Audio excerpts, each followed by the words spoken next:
you straight up nope out of a relationship. We were married for 6 years, dated for 2 before that. It wasn't a whirlwind or anything. Met through friends, took it slow, got a dog together before moving in, did the whole build a life thing in the order people say you're supposed to. Early on, I knew she had some struggles with depression and anxiety. She was open about it, which I respected. I didn't think twice about being there for her. Everyone's got their thing. The first couple of years were good. Really good, actually. She had rough patches, sure. Some bad days where she couldn't get out of bed or would spiral over something small. But she was self-aware. She journaled, did therapy, tried meditation. I figured we were doing okay. No major fights, no cheating, shared goals. We got married in a quiet ceremony at her aunt's backyard. I remember feeling completely sure. But year 3 was when things started to shift. The moods got more intense, more volatile. She'd go from affectionate and bubbly to silent and cold in a matter of hours. I'd come home to find her crying on the kitchen floor with no idea what triggered it, and when I asked, she'd snap at me for not knowing. I kept thinking, okay, this is just a rough patch. Everyone has them. She had stopped seeing her therapist by then, said it wasn't helping, said she was tired of talking to a wall. By year 4, I started walking on eggshells. I could feel it in my gut every time I came home,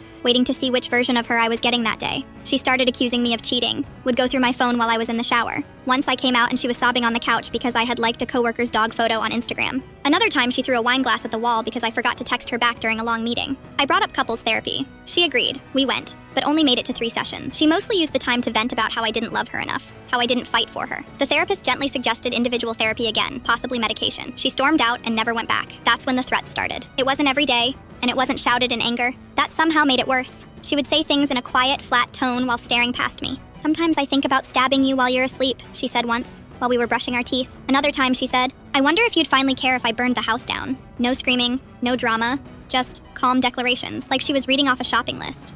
I didn't leave right away.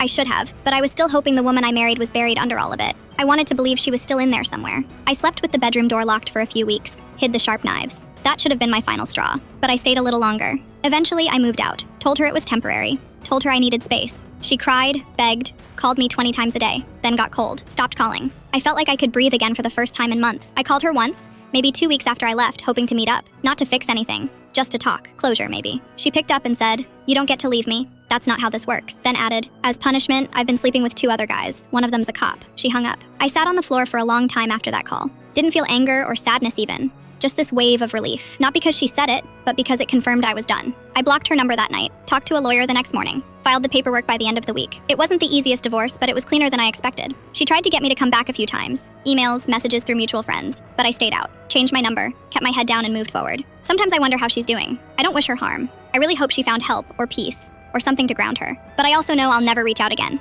You don't go back into a house you had to escape from in the middle of the night. I'm not afraid to fall asleep anymore. That's all I needed.